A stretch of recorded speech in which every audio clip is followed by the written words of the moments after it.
Sintonía de nuestra programación.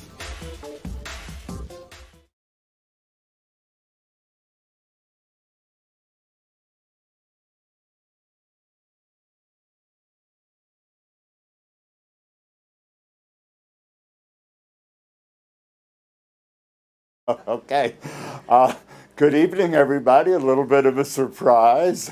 I have two guests and they were yapping away, so distracted me. I apologize. Bienvenidos a todos. Good evening, my dear Tribuna TV viewers. Buenas noches, queridos televidentes del famosísimo Tribuna TV programa. Today is October 15, o es el 15 de octubre 2020 del año 2020. We have another interesting show.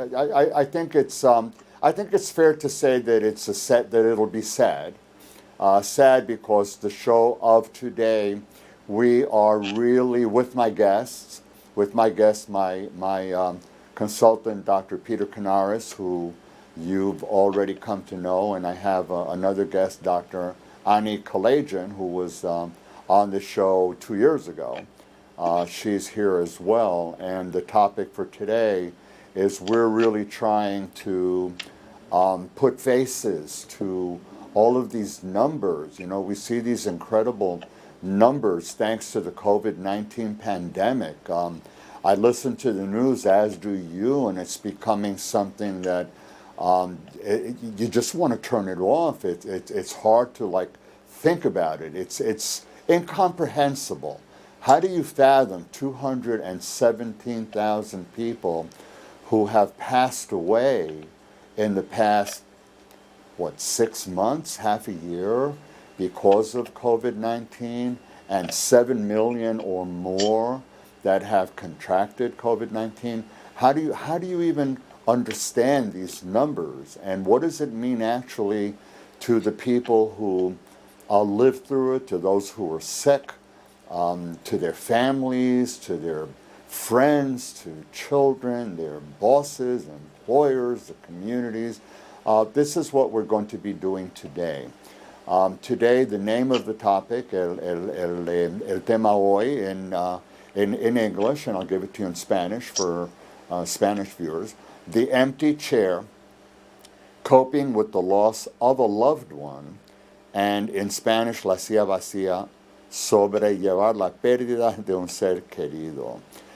The empty chair, I have to admit that I borrowed it from a well-known politician. I do want to keep politics out of this, but I did borrow it because he did make reference to we have empty chairs in our homes, and I thought that was so visual. It made so much sense that what I wanted to do was to use that as a theme and to try to put some faces and stories to show you, the viewers, that these people, not only those who perished, but the ones who recovered, and the victims, and those who are friends and family, those who have suffered so much because of this pandemic, that they matter. Their lives mattered. Their lives matter now. They are significant, and I want to really acknowledge that and celebrate that. I will introduce momentarily the guests, but as I've done before, I wanted to share with you my introduction and dedication for today's show. The show is being recorded live on YouTube, and by tomorrow it will be available on Tribuna TV's website, on Facebook, Vimeo, and probably on some other electronic platforms. So look for it. If you'd like to take photos of some of the slides that I plan to use, there's not too many. We have a couple of poems that we'd like to share with you, and the references, and Dr. Kalayjian has also a program or a slide of several coping strategies that she will share, and I would like you to be available I'd like you to have the opportunity to take a photograph of it, and if not, you can take screenshots of these slides tomorrow. So, por favor, Oscar, si quieres saludar a la Hi, gente. hello. How are you? Peter from the background, if you just want to say hello. Hello. Y Ani, say a big hello to the viewers. Hi. Good And evening. por favor, pon first slide. Slide 1. I wanted to show you a little bit about today's theme. Okay.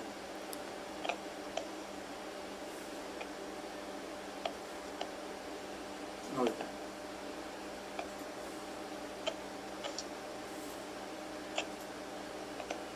Here we go. So, at the top, you see our names. Gives you an idea of who we are. The staggering COVID-19 numbers and statistics that we hear over and over are mind-boggling. Like I said, how do you understand these numbers?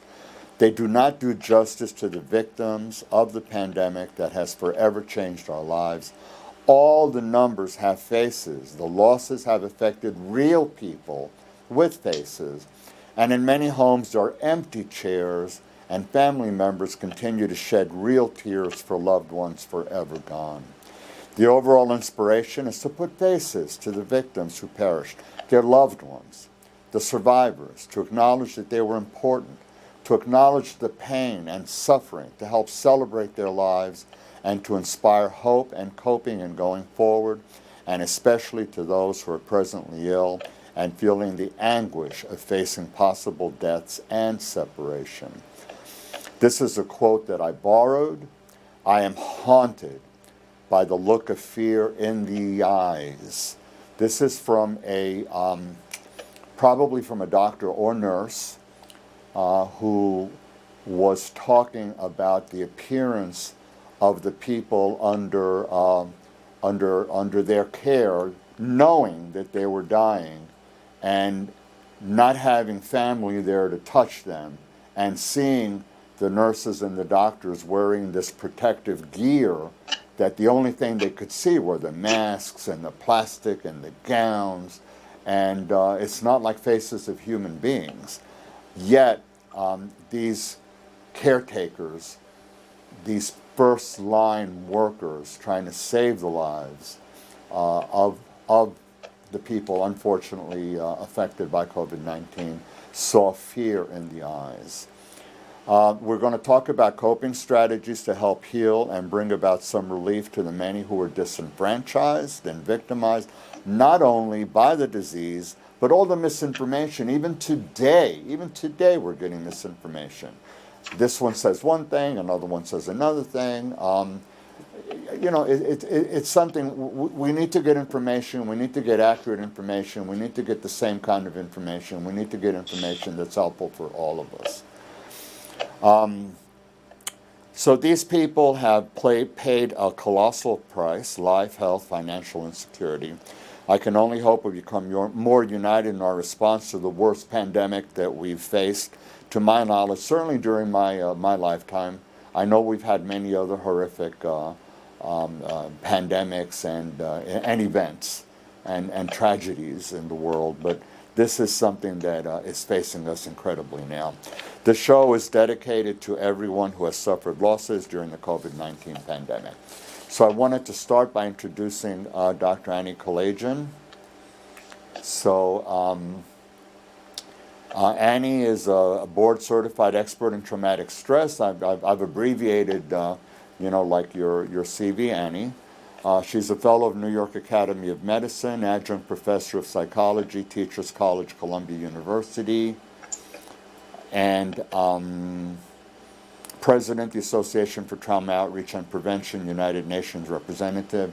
I've given you a link to her website.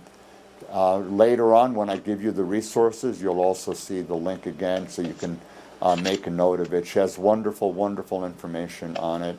Annie, say hello, and if you'd like to just add a couple of words to the viewers. Puedes sacar a slide. Thank you so much, Roy, for this timely program. During the last 6 months since March, I have had 21 deaths in my circle besides my mother. So it has been, this is besides my clients' losses, and that's that they are experiencing and they experienced in the last 6 months. So it's been a challenging time for everyone around the world, and I really appreciate that you put this program together so we can address, and together we can find community to heal. Well, thank you. And I appreciate your comments in terms of the unity to heal. I've been asked on many occasions what was the most important thing or most important aspect of my work. And, I've vacillated over the years. I've grown professionally. I handled a number of high-profile forensic cases. I don't want to get into it. I have many offices. I've worked with many different kinds of patients.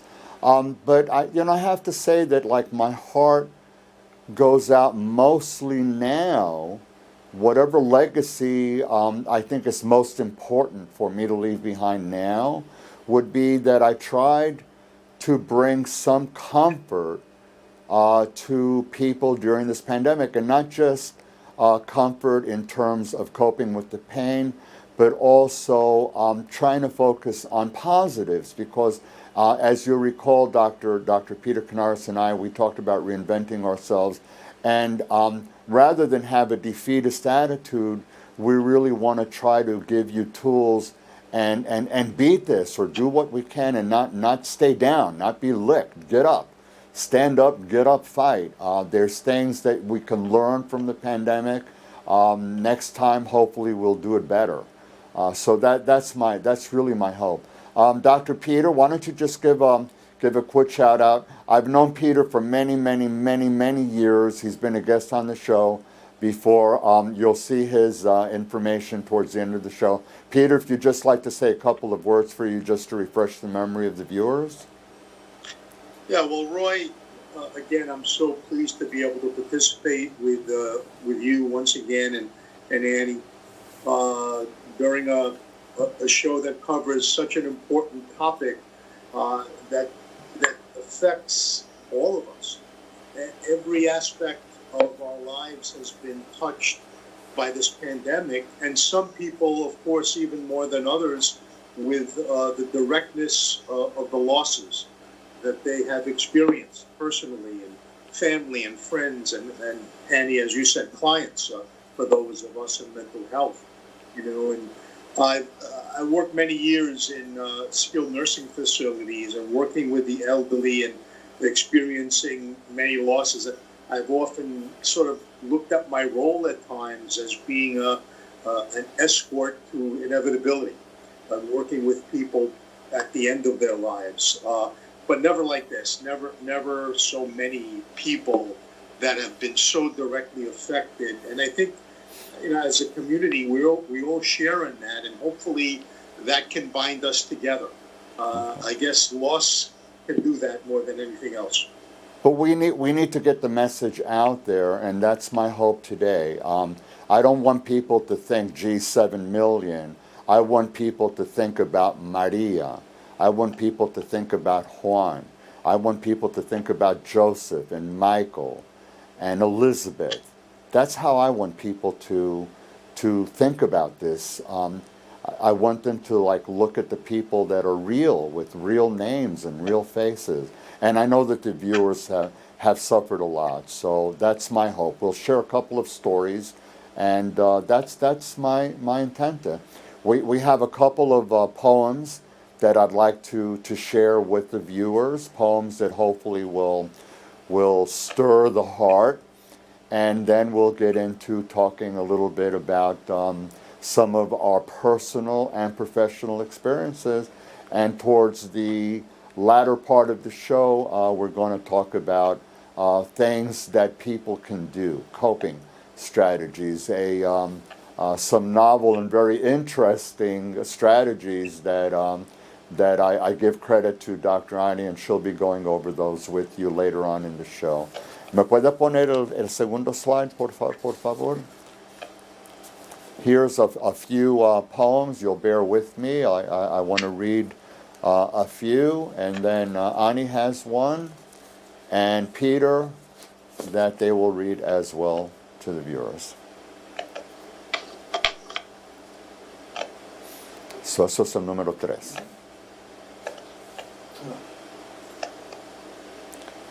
Okay. So poems to reflect on. Poems, I think, that go to the soul and to the heart. The Window by Rumi. Your body is away from me, but there's a window open. From my heart to yours, from this window like the moon, I kept sending news secretly. That's how lovely. It says, like life, there's a continuity. It doesn't end. It continues. When I'm gone, this is a poem that I write. I was inspired to do this at a time that I was organizing a conference, a death and dying conference, and I was inspired to write this, and I thought that I would share it with you also. Hopefully it's got some hope towards the end of the poem. Ask not where I am nowhere, yet everywhere. Do not look for me, you will not find me. Perhaps I will find you, even as you search for me. In your dreams and memories I am gone, yet I am not. I see things I never did. I feel things I did not before, yet I no longer hurt, and I no longer thirst. My arms stretch endlessly, my back is strong, and my heart is healed.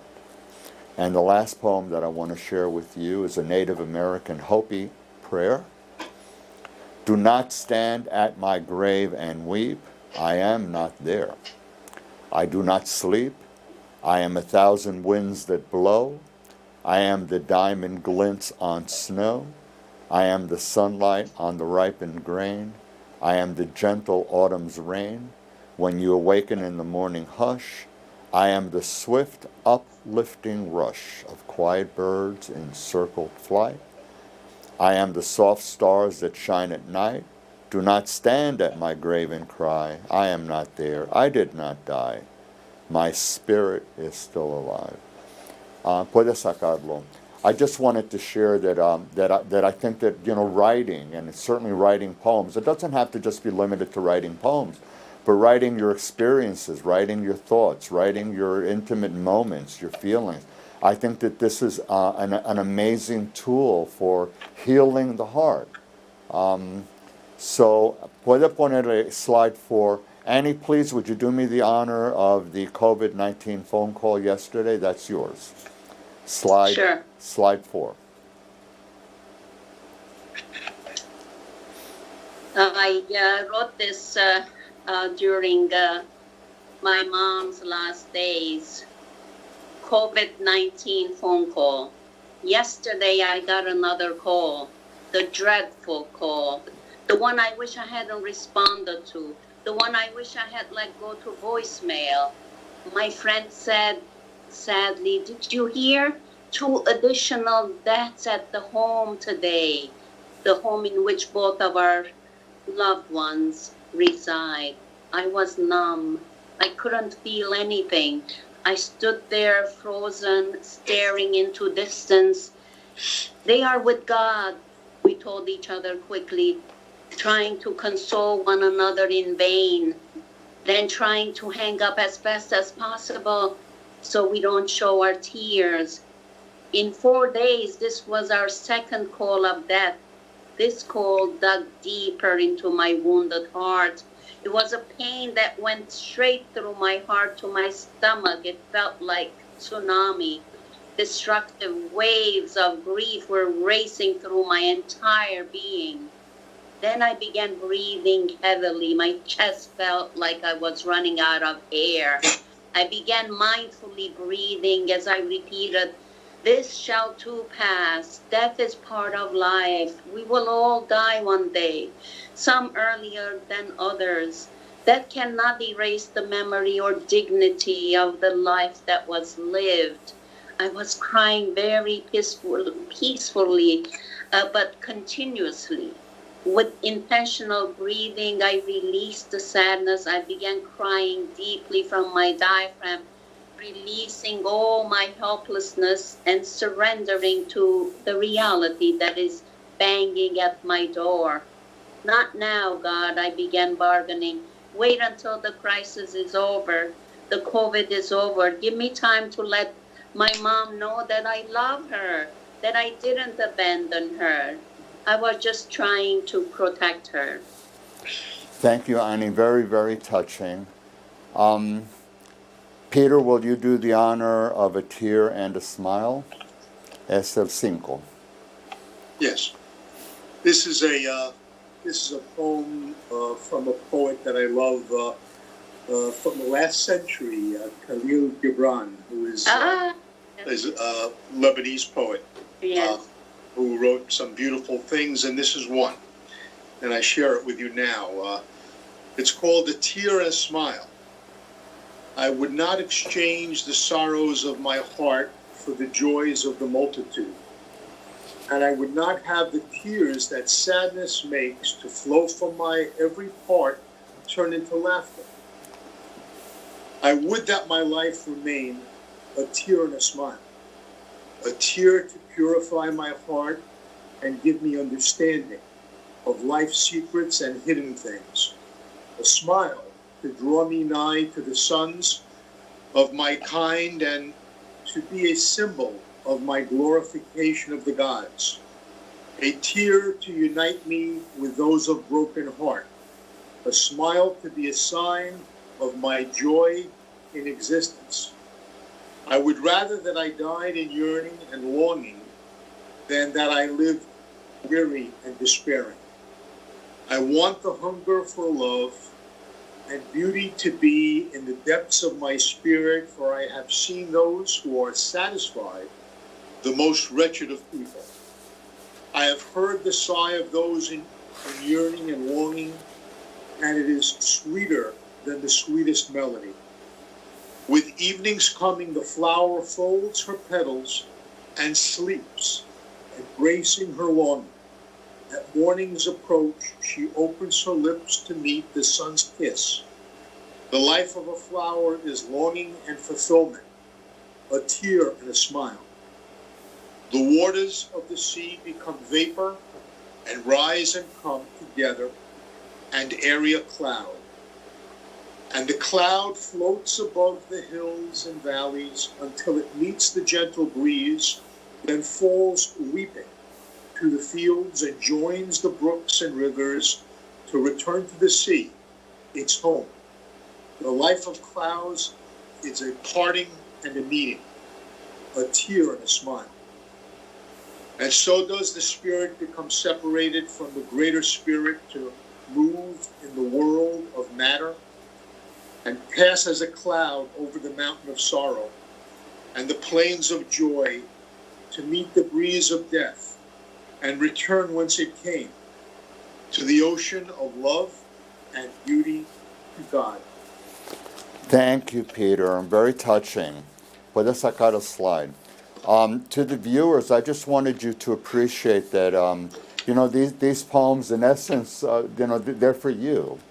They're from the heart. I get goosebumps listening to this, and it's from the heart, and it's a message really to all of you that there's something so great in life, and that there's something great past this life. It doesn't necessarily mean that that this is it. So hopefully that for those of you who have religion, then you'll know what I'm talking about. For others who have their beliefs, I certainly respect that and I can understand that, and just accept this, however, as our hope for something that is good for you, that it comes from us with a sense of wanting to give you a sense of hope. What I wanted to do briefly, we're going to get into some stories now. I know Peter has stories, Ani has stories. I just wanted very quickly to share 2 stories, and then I'll pass it on to Ani and Peter for further commentary. But I did want to indicate very briefly that in preparing for the show, and in recognizing the losses and the numbers, and again, I was like really driven in my mind's eye, pretty much at bedtime, and I have this like thought during bedtime. I'm stimulated and inspired, and I had a vision of my mother, and I had lost my mother a very long time ago. I was 29. To me, I was far too young to have lost her. I think that at no matter what age we lose a mother or father, it's too young. But at any rate, I just wanted briefly to tell you the circumstances. She had been a cardiac patient for about 10 years. I was like a teenager, and I come home, I witnessed her lying on the ground one day, and back then, ambulances, we didn't have telephones, no cell phones, it was in and out of the hospital. I did a lot of the bargaining of Elizabeth Kubler-Ross. I ended up like buying my mother a television. It was a way of telling her you can't die because I bought you a TV. So I was like really doing a lot of the stages of preparing myself. And in her own way, she knew, and she left like little Post-its on her belongings. That it was like her last will and testament, leaving those little Post-its. But I remember on the day that she passed, she had gone to visit my sister. She was with my father, and in the car driving home, I was there waiting for them. I didn't live there. I was married, and I had a son. I was there because I had made arrangements to see them, and I get this phone call, and it sounded strange over the phone. I didn't recognize it. I said, "You must have a wrong number." And I get the phone call again, and then I recognized that it was my brother-in-law at the time, my brother-in-law back then. And he told me, "I have bad news for you. Mommy passed away." Like my father had called to say that he was in the hospital, that she had died. I sat there in an empty chair because it was her chair. I sat in my mother's chair where she sat, waiting for my father to come home. And I waited and waited. And when he came home, he had her coat, he had her scarf, and he had her pocketbook. The first thing I said to him as he walked up the steps, we were in a garden apartment at the time, was, "Where is she?" There had been a confusion. He was confused. He gave the name of the wrong hospital. I tried calling. I couldn't find where she was. Finally, I realized where he had taken her, and I said to him, "I want to go see her." We went to the to the morgue, and there was an attendant there, and I wanted to see my mom, and he had me behind this glass. There was a wall and glass, and he brings my mother on a slab. I don't know how else delicately to put it, but that's how she came. And I said to him, I want to go in and touch her. And he said, "You can't, rules. You have to do it from back there." And I looked at him and I said to him, "This is my mother. It's the only mother I've ever had, and I need to touch her." I guess he, was humanitarian, and it reached his heart, and he let me in, and I was able to touch my mother. This is something that I wanted to share with you because there was an obstacle. I wasn't allowed to touch her, and I was sitting in the empty chair. And to this day, for me even to remember this and to remember the empty chair tells you that these empty chairs don't go away. They stay with you for your life. But how much more difficult must it be for all of you who can't even talk to your loved one or go there or make funeral arrangements or arrangements to see them to view them. How much more difficult that must be. As hard as it was for me, how much more difficult it must be for you. The other thing that I wanted to share with you very quickly is a female patient of mine She told me very recently that a family member had passed away of COVID. And a quote, and I'm giving a shout out. She knows who she is. I'm not going to mention her by name, but I wanted to say hi, and I'm acknowledging that this was an important contribution from you. She said, "It's a horrible time to mourn anyone. There's no closure. Everything remains open." And I learned since then that the spouse of this person who passed away also tested positive for COVID, and now everything is on hold. There's no opportunity to mourn at a funeral home, in a church, at a viewing. It's all on hold. So I wanted to acknowledge her. This is an example of one of many that I have. And Ani and Peter, please contribute. I know, Peter, you're making some thoughts, comparisons to 9/11. Ani, I know you've had a huge number of losses. I just wanted to make it casual back and forth dialogue. And I won't talk now. Yes. One of the most difficult, challenging aspects of this kind of grieving for me, not just the number, 21 people, and my mother, which was from a broken heart. Only 5 people from 21 had COVID. The rest were part of life, aging, cancer, and heart attacks, the usual pre-COVID issues that took people's lives. But as you mentioned, the challenge was that I had to do all the funeral arrangements without my siblings because they were not allowed to come from Pennsylvania, Connecticut, and Armenia, and other parts of the world. And then there was a lot of limitations. Only 12 people can come to the cemetery. No church services. Priests could not come to church or convene in church. And for death, ritual is very important part of grieving, to have certain rituals. And if culturally, like in the Armenian culture and religion, it is 7-day kind of special treatment. All the families bring food. You don't cook. You sit and you mourn. You work on grieving.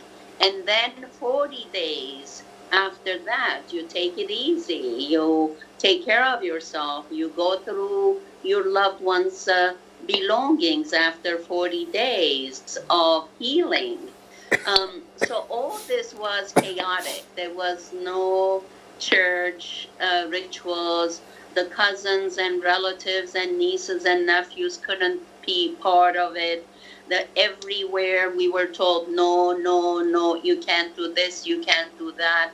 Very restrictive process. And that was the most painful because just like a child needs a village, when grieving, we need the village, we need the community to come together and celebrate the person. And the community was not allowed to come together because of the fear of COVID. And there was a lot of loneliness and isolation and really despair in some moments for me about not being able to have my family around me at these important steps, important decisions. It was all done through FaceTime and Zoom and texting, etc., which usually the family all gathers together and they all sleep over one place and they do everything together for 7 days. So that was the most challenging part for me, to go through all that. But going through it, I'm sure it made me stronger, and I could help my clients who were going through the same situation, grieving and having to do the whole funeral arrangement by themselves. So it was helpful in a way because as I went through it personally, then I was able to heal and be able to help my community and clients who were also going through the same thing. I think you raised an important point that I really wanted to put out there also. It's not just that we've had losses because of COVID-19, that people are not able to be there to comfort their loved ones. We have people that are dying of heart attacks, heart disease, Yes. diabetes, cancer, any of a number of other deadly kinds of admissions to hospitals that result in death that's not COVID related, but you still have the same precautions, the same sanctions, the same limitations because of the pandemic. You're still going to have to be very limited in terms of how you get to the hospital, whether or not they'll let you in, wearing masks, how many of you, and so forth. It's still, it's a time of grieving and mourning that, Yes. fortunately, I do have to say, my sense is that people are becoming more creative. I've seen online services. I've seen in Spanish novenarias where they do prayers for 9 days. They're having these Zoom kinds of things. It's creative. It's not the same as touching the hand of a loved one, looking at the loved one's eyes, knowing that you were there. I did that with my father. I was fortunate. I missed my mother. I missed doing it with my mother. I did not miss having that contact with my father. And I am forever grateful that I was able to touch him and look into his eyes prior to his passing. And I will forever remember that image as well. Peter, what about you? Anything to share? Yes, Roy. When the pandemic began, at one point, as the numbers were going up, and you heard of more and more people dying in the general sense, and some that I knew directly and indirectly, I thought back to 9/11 and how that shocked us and how that affected us, and how a similarity that I thought of was what I call what you guys are describing as complicated grief. Complicated by, in this case, by the fact that we could not grieve in the usual way, whether it's our rituals, whether it's our community, whether it's that touch or that contact. This pandemic did not allow us to grieve normally. It was different. It was interrupted. It was strange. And similarly for 9/11, if you recall, people that were there, many of the families, they didn't have the remains of their loved ones. The pile, even then, the masks, in the city at that time that people were forced to wear. Well, look at the misinformation that we were getting back then too. Yes, and then my thoughts from there, from that similarity, then turned to the difference, and I realized that 9/11 it affected us so profoundly that we made rituals, we rang bells on anniversaries, wars were created in reaction to 9/11. There was a sense of knowing the people. The names would be read and announced on the anniversary. And then I realized that these massive numbers of people that were dying from the pandemic were largely anonymous. Were largely just numbers that were on the screen, and the number kept going up and up. But we didn't know too much about who they were. And that's one of the things about this program that I'm so pleased with, that we're trying to make it personal and make it real, that we have a sense of these people. And then I thought of the magnitude of the difference, that just by the numbers, so far, 72 times the number of people that died on 9/11 that affected us so deeply have died from the pandemic. 72 times the amount.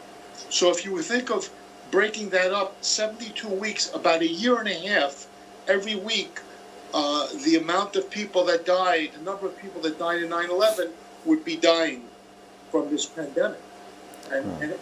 Which is still going on. And it's still going on. and it's still going on. So, one of the things that hit me was the anonymity of people, of those people, and anything that we could do to make it more personal, to make it real, particularly for families that have been have the sense of being absent at the ending because they did not have access to their loved one. It's almost like there's a callous. We're not able to, and that how that would lead for many people to feelings of guilt, misplaced guilt, not because they didn't want to be there, they couldn't be there, but we still feel guilty about those things. We still feel a sense of guilt that we were not able to be there at the end and comfort. And I related that to the death of my father, which now is about 22 years ago, roughly. But he was dying from cancer, from multiple myeloma, and he was in a local hospital, which was about 10 minutes from my office. And there were a couple of nights where my wife would stay there overnight, keeping vigil. But he was there, and he had no sense of when he would pass. So I went to work seeing my patients 10 minutes away. And I got the call from an aunt at the hospital saying, "You better come now. It's reaching that time." So we got in the car and headed off to the hospital, and he died just before I got up in the elevator to see him and to be with him at the time of his passing. And that has always stayed with me. Of course, I saw him shortly after that, but at that moment of inevitability, of ending, I was not there. And you feel that. You feel that sense of that weight, that guilt, that I wish I was there with him at that time, and I was not. And so it resonates with me, the feeling that how many of these thousands upon thousands of family members must feel I could not be there with my mother, my father, my child, my brother, my sister at that ending time, and the feelings, the heavy feelings that are related to that.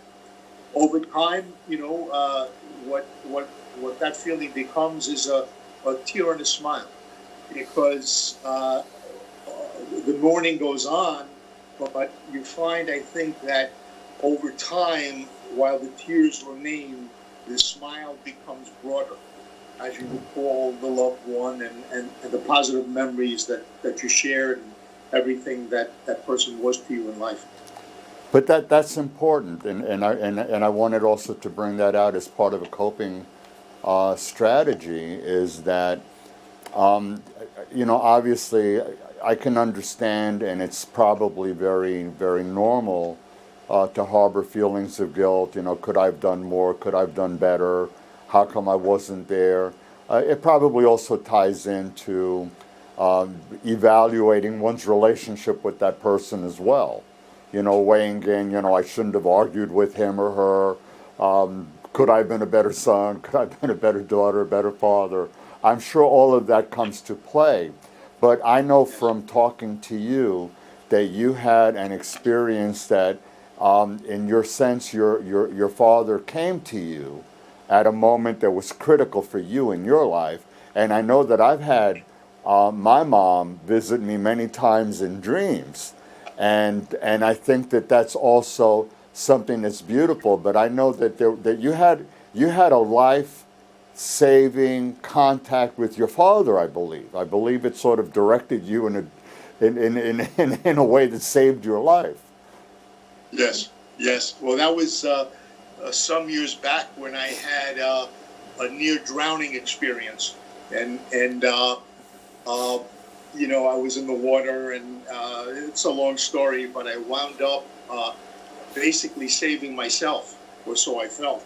And I made it to the shore, and no one else really knew the distress I was in, but I just had enough in me to still crawl out of the water and make it onto the beach. And sometime later, I realized that this was not just any day. This day was my father's birthday, March 19th. And the way I've always looked at it is that John showed me the way home one more time. And you know, I then recovered and had that experience, and subsequently had a number of dreams. One of which notably involved my father, where in the dream we were lying on a platform out in the open in the forest or the jungle somewhere, and there were dangerous animals at night all around us. All you could see would be the eyes of the animals. And it was a mixture of tigers and lions and sharks and any dangerous kind of animal that didn't belong together, of course, but were there. And I was lying and facing my father, looking over his shoulder as he was looking over mine. In effect, we had each other's backs. We were protecting each other from these beasts that were in the darkness. You know, so that was a very profound experience that my father came back to me. Okay. How wonderful. So I've had, I've had many patients telling me that they've had losses and things like that. And again, I really wanted to have an opportunity just to share some of these kinds of experiences. And I do want to focus a little bit on some of the coping kinds of strategies. I had a patient tell me just very recently, another patient, that she heard from a very close friend that her friend's son fell in the bathtub and as a result of the blow to the head lost his life. And that they have arrangements that they're trying to do to make a funeral and also a church. And she's deathly afraid of being sick and going and getting contaminated because she has medical problems. I'm seeing her as a patient with medical issues. But she said, nevertheless, that she was going to show her support by going to the funeral home and waiting outside in the car, staying in the car, but actually being there, at least being there in the car as a show of support. And the same thing for the church, because she was very worried there were going to be a lot of people there, and she was worried about the physical distancing and use of masks, and the last thing that she wanted to do was risk getting contaminated herself. So she said that her decision was basically to go show her support, but stay in the car. So I think that going forward, these are some important things to consider. Annie, did you want to go over the some of those strategies that you've talked about? Sure. Puede poner el PDF? I think one of the main areas I like to invite the listeners, the viewers, to focus about their own ideas and impressions and attitudes about death. Before I go on to the list of things to consider, because once we understand that there is birth and there's life and then there's death and then there is birth, and this is a cycle, it's a normal cycle. It's not something that is, of course, if someone is very young and it's not timely death, etc., that's a different story. But in terms of death in general, to consider it as part of life, and not a punishment or not a judgment or not a sentence, but it's part of that. It's a cycle. When we're born, from the first day that we're born, we are already getting ready to die. With that, I am talking about the fears that I hear in my clients about death, their own personal death. And they have most difficulty, those who have fears about their own mortality and death, I've seen they have most difficulty with that. in their families. Andy, let So, me just interrupt you 1 second. I wanted to let the viewers know, please feel free to take a photograph of this top part of the slide, because I'm going to remove it, and then puede bajarlo a la segunda parte. Es grande, it's very big. Take photos, because Annie's going to go over some of these things, but I don't want to keep it keep it on the screen for the entire dialogue. So feel free to take a photo, and again tomorrow you'll be able to take a screenshot. Y puede ya se queda ya lo baja. This way it's a little bit easier and more comfortable, and just chime in, because I know that you started. It's 20 items. We have about 10 minutes. So we're doing okay with the time. And Peter, please feel free to chime in on any of these as well. yes, definitely.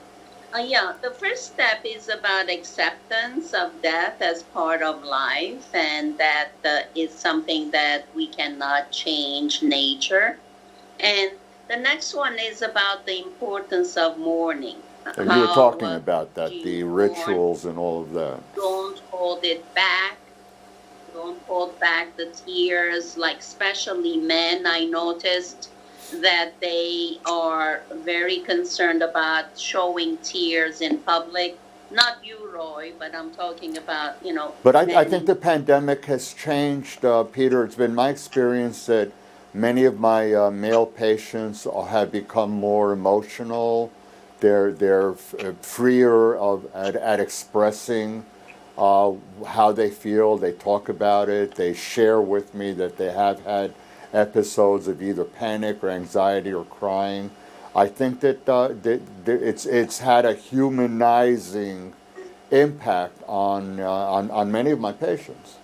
Yes, Roy, I particularly enjoy working with men for that reason. Women, there's a tendency for them to be more expressive and more verbal and to feel freer about expressing their emotion. With men, it's more difficult, but in the therapeutic situation, sometimes it creates enough of a safety and an intimacy where men can start to get to those feelings and express them. Okay. Wonderful. Annie, please go on. So refreshing to hear that. And the next step is about accepting expressions of caring favors from others, things that perhaps they can do for you to help you in the grieving process. Giving yourself time alone, as well as with others with whom you trust, so you can talk and you don't have to hear people saying, get over it, it's been already 3 months. People who can empathically listen and be with you. And I just again, crying, very important expression of the pain that one feels at the time of loss. Like my heart was like going to burst out, and at the same time, it felt like bleeding. But it's interesting, when it's physical bleeding, people can see and they can stop and they pay attention and care. But when it's internal, it's very challenging to get that response from others. Recognizing that you are not alone, and trying those people who are like the only child, for example. I've helped through many clients who were the only child. They didn't have cousins or extended family and relatives. So that is very important, to create your community, your village, to mourn together, because mourning is a collective ritual. Yes, we need time alone, but we need to connect with others to celebrate life, because the life was taken away from us. I wanted to add to this because I want the viewers to appreciate and understand that although we tend to hear the term social distancing, 6 feet apart, social distancing, frankly, it's not social distancing, it's physical distancing. You're supposed to remain physically separated so you don't get contaminated by one of the most virulent viruses that's out there. you do need social togetherness, not social distancing. Social Thank you for that. togetherness, phone calls, videos, Zoom, FaceTime.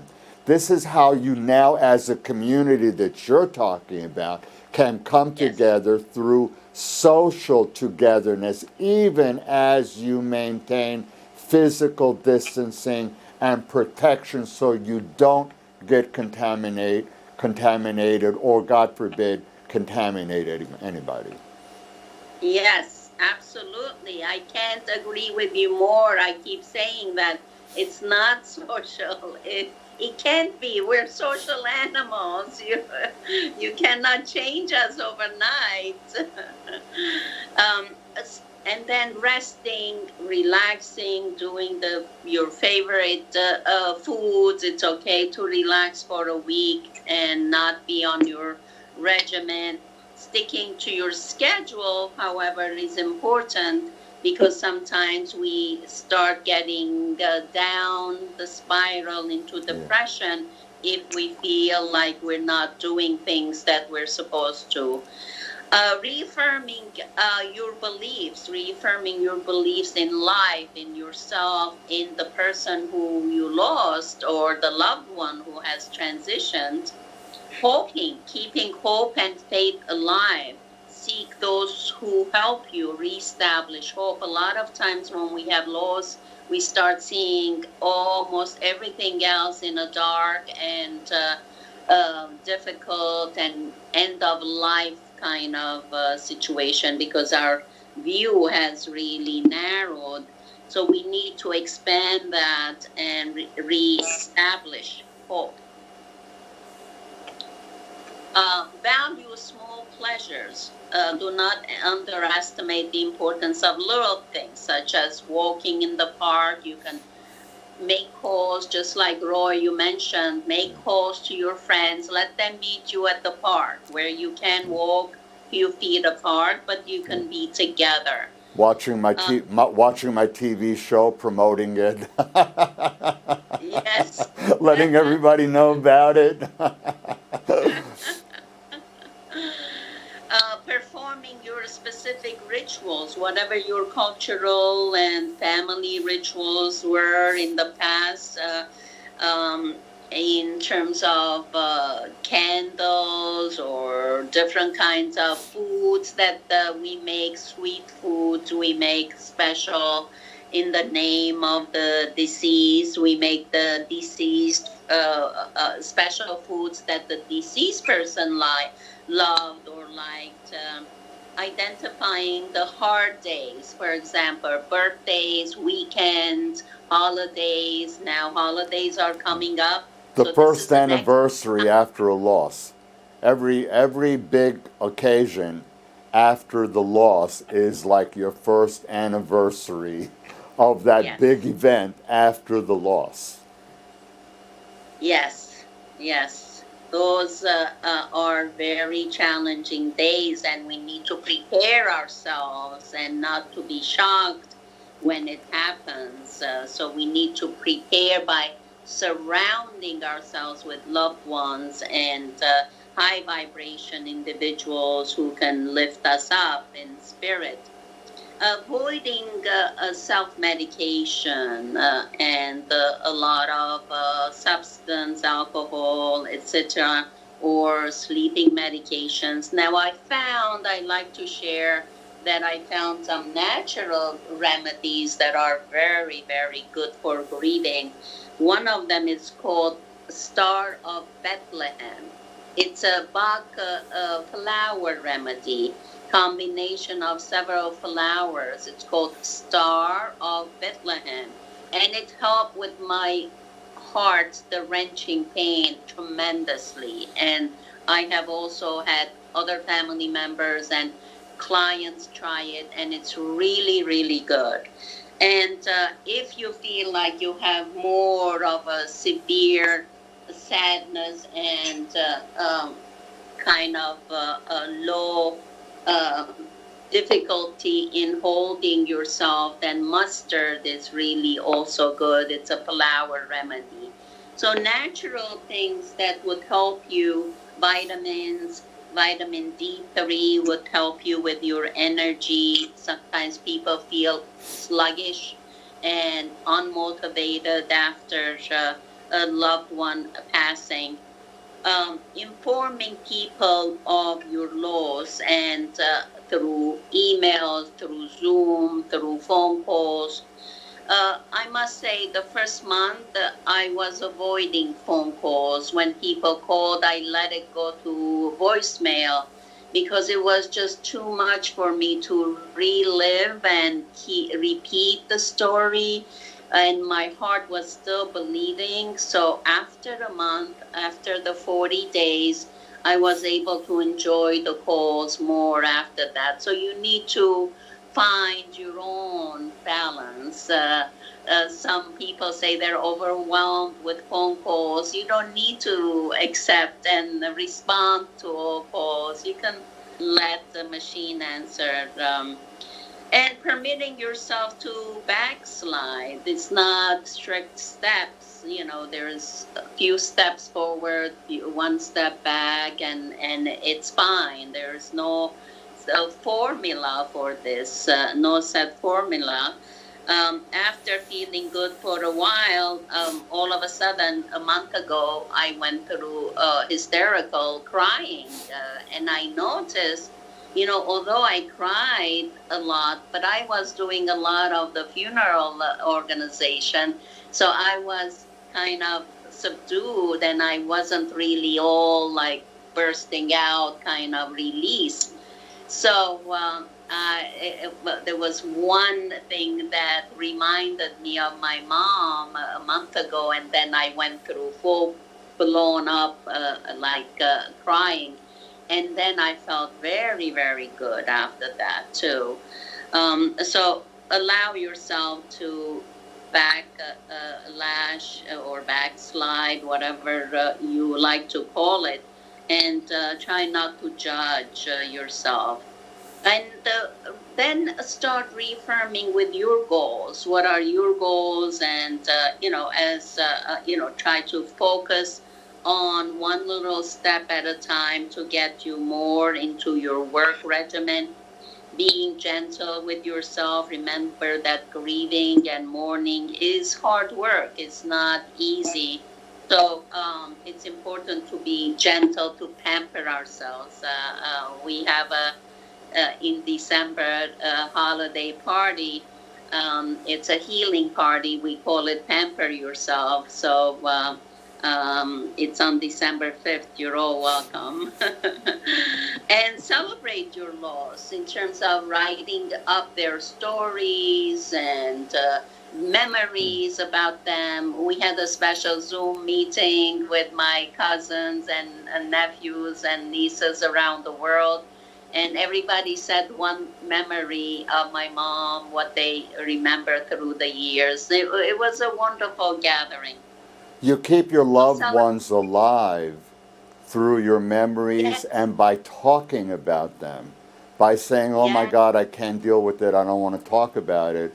All you're doing is keeping them here. You wanna yes, celebrate their life. You're talking about celebrating your loss. I think of it as celebrating their lives. Yes, exactly.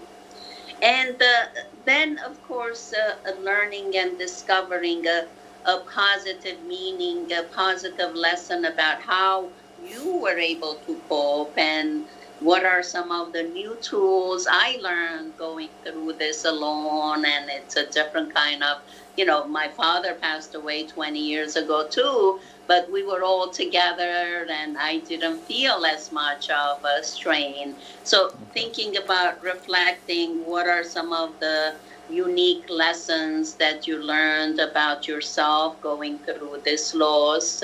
What was it? What can you take home and really continue celebrating? Some aspect of the disease that you can take that you admire and continue exploring that and practicing that in your own life.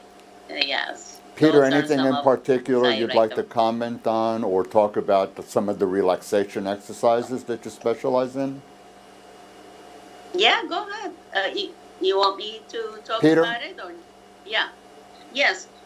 We also have just wanted to share with the listeners. We have weekly support group for those who want to come every Thursday at 12 noon. We have been continuing since March, and anybody can join. It's on Zoom. And some of the other relaxing ways is doing yoga and spiritual connection, meditation. We have an exercise called soul surfing that mixes yoga movements with deep breath and positive affirmations. Each You have that. You have a lot of that on the website. No, those Okay. are not. The list is done. Peter, you had any comments about reinventing or some of these methods or exercises, biofeedback, breathing, meditation? Oh, yes. No, Peter.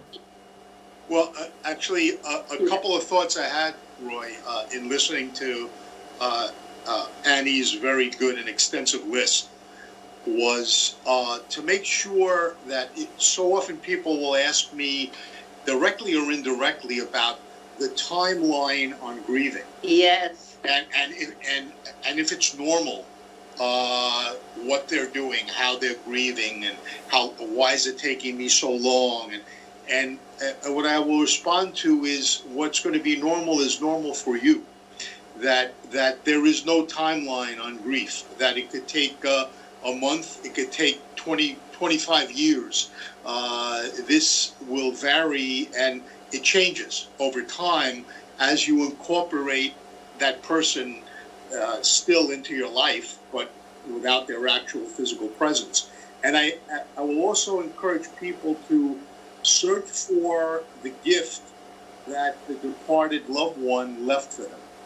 What was it? Maybe it was a lesson, maybe it was a feeling, maybe it was a way of looking at the world, but some quality, some aspect, and even in some cases, if it was a difficult relationship, maybe there was something learned or something that you overcame through your relationship with that person. So leave the time open and look for the gift.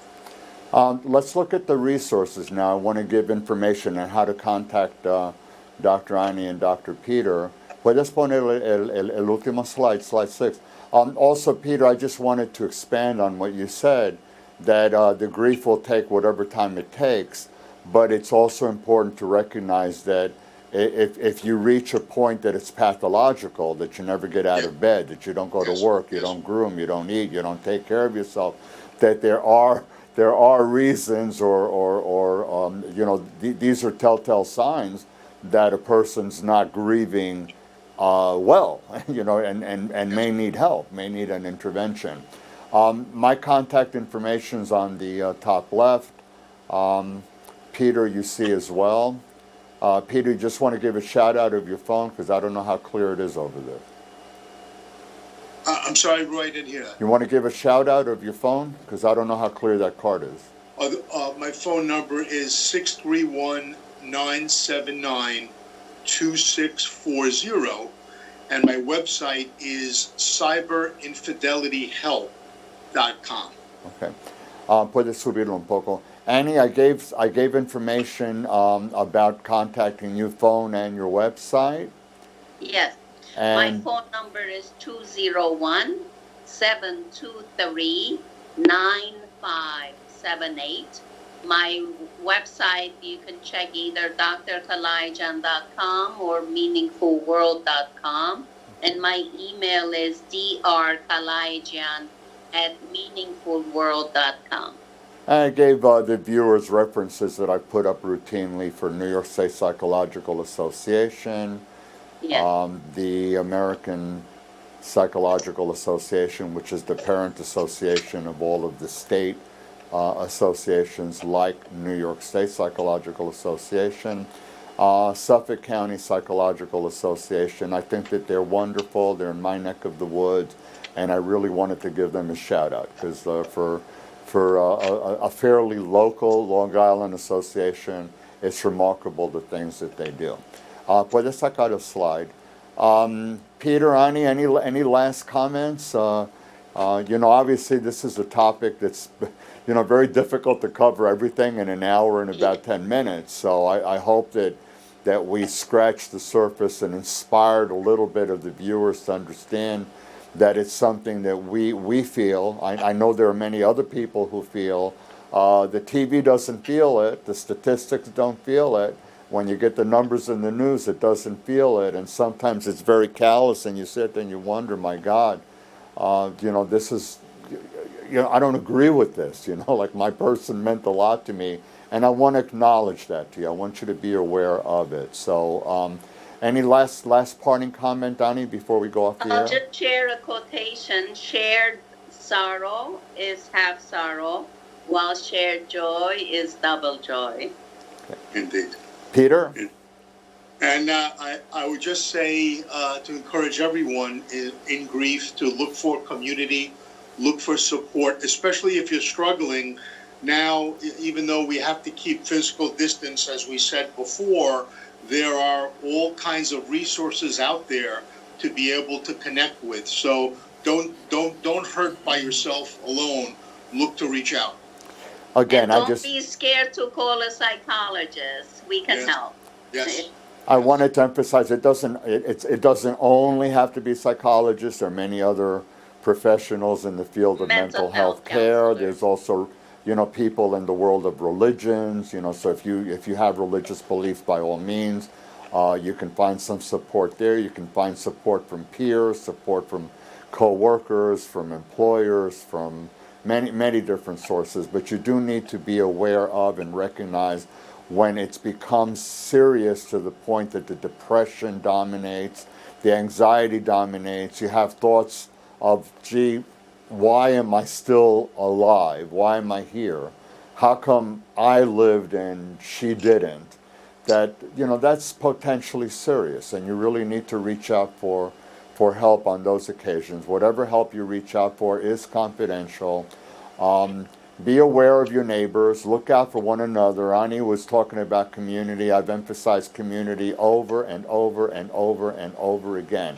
What are we if not community? You need to know how your neighbors are. If you don't see them, reach out. They may need your help. So with that said, Oscar, ¿tú quieres decir 10 palabras Blessing and have a good life. Blessings, have a good life. So, dear viewers, queridos televidentes, I hope that although this is a painful topic, I hope that you derived something and that you picked up on the message of hope, the strong message of hope that we have for you.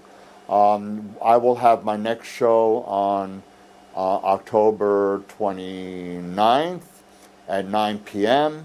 And this show should be available on Vimeo, Tribuna TV, Facebook, and YouTube by tomorrow. So me despido de todos.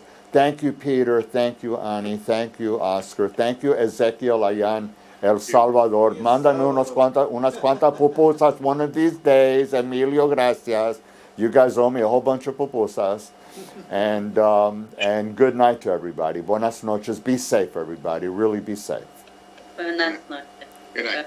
Thank you so much. Thank you.